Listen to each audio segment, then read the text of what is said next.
Hi, my name is EJ Massa. You might have noticed it's very dark, and that's because this is the most expensive, high production value EJ review that there's ever been. Much like the most recent episode of Game of Thrones, I shot this over 55 nights and spent untold millions of dollars on this review. And, you can't see it right now, but there's hundreds of zombies around me, and also dragons flying about. It's true. Oh no! Somebody turn on the lights. And now you've seen that I didn't spend all my money on zombies and dragons, but on wine. Fine wine. Well, let's see if this most current episode of Game of Thrones spent their money wisely. I sure didn't. Same as it's weird. What do I do with my arms in battle? I never thought about it before. Maybe I should just hold something. Yeah, this feels more natural. Is that right? Yeah. Everybody is ready for battle. You have Brienne's flank, Grey Worm's flank, Tormund's flank, and look, even Ghost is here to help. Yeah, Ghost! Good thing they photoshopped you into the frame last episode. I'm sure they'll utilize you to the fullest in this episode.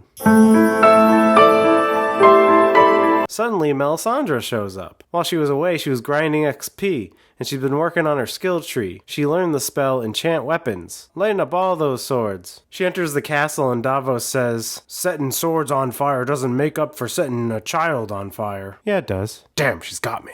All the Dothraki run with flaming swords, and it looks so fucking sweet. And Beric Dondarrion is suddenly very jealous he isn't special anymore. Oh man, Ghost is running with them. I bet they'll give him so many badass moments and totally redeem their treatment of direwolves these past few seasons. Unfortunately, just as badass as all that was, the Dothraki get taken down. And it seems to me you lived your life like a candle in the wind. Yay, I'm special again. One thing I love about Game of Thrones is the naturalistic dialogue. The Night King is coming. The dead are already here. It's so good.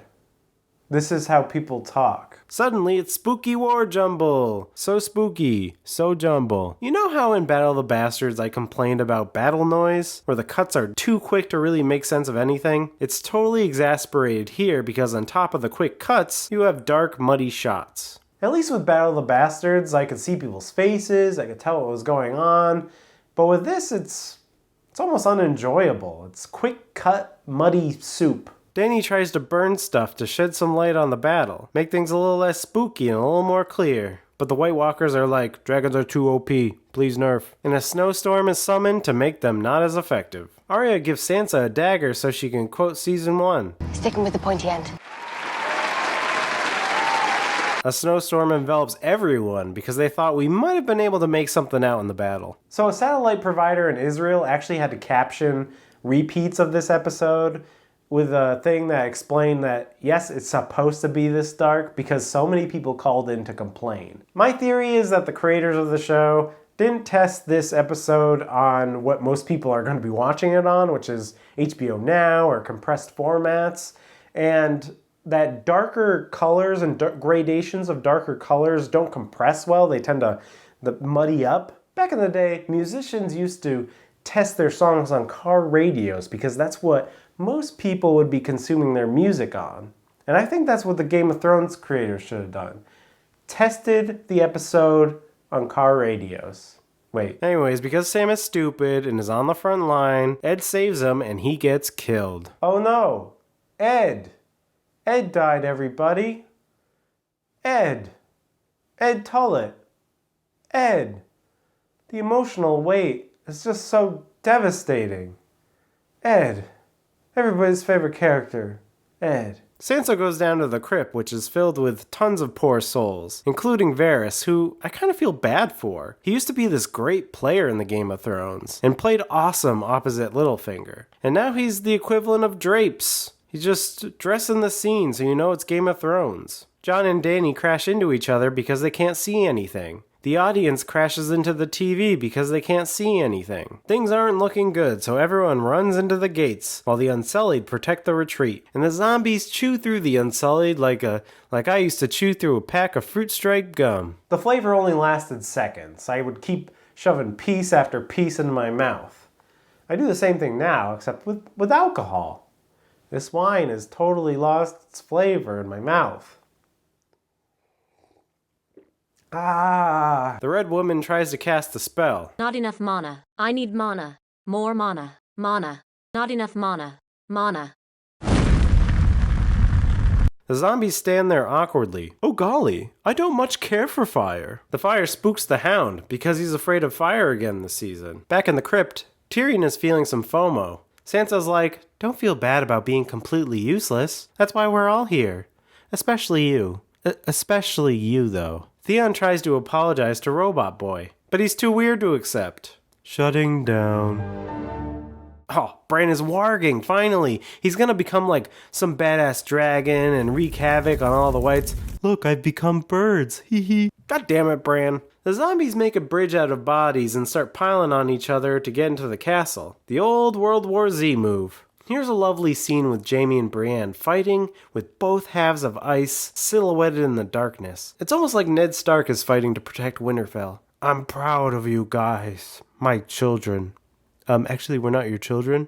Oh, damn it. Well, good job anyway. Sam gets saved by Jorah. Sam, why are you here? And how come you have 50 layers of plot armor? The Hound is being a scared puppy, but Arya reminds him how fun it is to murder, so he snaps out of it. Oh yeah, murdering's fun. Hey, don't smack my one true queen. Oh, you're gonna regret that. You're gonna regret that. Yeah, don't fuck with the queen. But she dies in the process. Oh, well. Put her into the B-string character death pile. Hey, you know what would make World War II dogfighting even better? Dragons. Of course. Why didn't the Allies and the Nazis use dragons? It would have made history class much more amazing. Also blue fire. Blue fire, it's blue! At least this is the most visually appealing section of the dragon fight, once they get above that stupid storm. Arya's spooky castle. Suddenly it's spooky and artsy. The zombies are in the library, and they're just trying to do some research for their thesis papers. It's the night before they have to turn them in, and they're trying to cram. But rude Arya, she's being way too loud with her loud blood. Excuse me, this is a library. Do not disturb a bunch of Adderall-infused grad students. Folks in the crypt are listening to the ruckus outside. Open the door, say the soldiers outside. Don't open the door, say the people in the crypt. Beric and the Hound run into Arya, and Beric falls in battle trying to save her. Beric's on the continue screen. He's got no more Thoros coins to put into the machine. Melisandre coins are not accepted. Another B-string character bites the dust. The Red Woman asks Arya to say her catchphrase from Season 1. Not today. This is our Battle of Helm's Deep, and I'm channeling my inner Legolas. Jon and the Night King have a hard-to-follow dragon fight. I see claws and bites. Not sure whose dragon is getting or dealing the most damage. Even the Night King can't see good enough to throw his javelin. Whoops. Whee. With the Night King on the ground, Dany tries to see if Dragonfire kills him. Nope. You'd think that after Dragonglass and Dragonsteel, that Dragonfire would also kill White Walkers. But nope, it doesn't. It's an arbitrary rule. Jon goes to fight cold Darth Maul. Man, they make him sound so cold. Turns his head and it's like it's crackling. It's making me cold, brr. Oh shit, he's doing the arms thing. Now all your friends are ghouls. Oh no, including Lyanna? Man, you guys are surely fucked. Here come all the cold wizard boys. Oh, see? I told you guys hiding the crypt was a shit idea. I said this in my review last week, and nobody listened to me. No, I'm Dany. I'm going to save Bran. Oh, okay. Drogon develops a case of the fleas. The vet is going to charge me an arm and a leg for this. Jorah shows up and, of course, he agrees to help pay the bill. It's the kind of person Jorah is. While Jon makes his way to Bran, Theon runs out of arrows. All you need to do, Theon, is run around Winterfell and smash pots. Surefire way to get more arrows. This is it. Are you ready? Suicide pact? No, we fight them. Oh, right. Definitely we shouldn't kill ourselves. Oh, damn it. John can't get to Bran because he stumbled into the opening to Skyrim. Everybody looks like they're sad and dying. They muffle the sounds to make it look like all is lost. Bran turns to Theon and says, Theon, you are a good man. Character arc completed. Psst, now you can die. Speaking of which, Jorah is also dying after getting stabbed by a boring mob of zombies. The Night King wins, right? Oh, his badass music is playing and he's ready to wipe out Wikipedia. Nobody can look up what year the Spanish-American War happened ever again. And Deus Ex Aria. I'm surprised. The show surprised me. Oh, and the Night King is killed with the dagger that almost killed Bran in the first season. How poetic. It totally makes up for the stupid plotline in Bravos, right? With the Night King dead, everyone is saved. Except Jorah. Please, Jorah. Say Khaleesi one last time. Please. Please. I'm not crying. Mel takes off her gem, and she dies how she lived, trying to take off her clothes. Final death tally. 4 A-string characters and 4 B-string characters. Actually, Sam is still alive. Wait, what? Sam's still alive? This episode was divisive, and for good reason. It was a muddy, dark, hard-to-follow battle most of the time. It seemed like the stakes were weird because so many people had plot armor. Like, these 3 people were right in the front of flanks and somehow all survived? All the important people in the crypt survived for some reason, even though they were, like, relatively defenseless? I'm not really pissed that so many people lived. It's that they lived in the stupidest way possible. Being surrounded by several zombie jumbles, screaming but not getting killed. It's a little insulting, and yes, I know technically a lot of people died, but for some reason, besides Theon, it didn't really have a huge impact on me. Maybe because Ed and Beric and Jorah, they all died in boring zombie fights. At least Lyanna died fighting a giant. Honestly, the most shocking death was probably the Night King himself, but after 8 seasons of build-up, it feels slightly hollow and very abrupt. Personally, I think more people should have died. In fact, maybe even most of them. Maybe just have like Sansa and Tyrion and Dany. They survive and they have to fly down to King's Landing and they have to negotiate with Cersei to mount a defense. I don't know, could have some interesting drama that way. Even though the Night King isn't all that interesting either, Cersei as the big bad kind of bores me.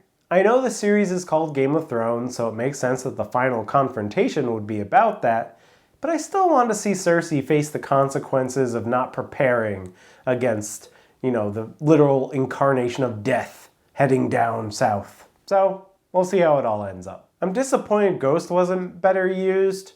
I feel like dire wolves have never been used very well at all in the series, in fact, especially these past few seasons, and I wanted to see a really good direwolf battle. I'm also disappointed that Jon and the Night King didn't have some sort of, little battle or skirmish. He basically calls Jon out in Hardhome, and I'd like to see a payoff to that. And even if Arya was ultimately the one that killed him, I just want to see more confrontation with the Night King, or any of the White Walkers in general. I mean, come on, there was so much Valyrian steel swords around, but nobody fought an actual White Walker except for Arya at the very end. Just boring zombies? Come on! I think they could have done a better job incorporating some of the character moments from the previous episode into this one. I mean, because that was kind of lacking here. All the great battle episodes like Blackwater and Hardhome mixed character and action elements very well. Even Battle of the Bastards did it better than this one. It wasn't all bad. I did enjoy the score. There's some really striking and often breathtaking visuals, and I think Theon's arc is beautifully completed here, and probably the best arc in the show. And honestly, I did find the ending with Arya taking out the Night King genuinely shocking, and it's been a while since the show really surprised me. So, not my favorite. Definitely a mixed bag. Some great production, some bad lighting, and some character deaths that fell flat. So thrilling on the surface, but falls apart with some scrutiny. So maybe in the full context of the season, it'll work out. It's not done yet. Tell me what you think. Until next time, bye.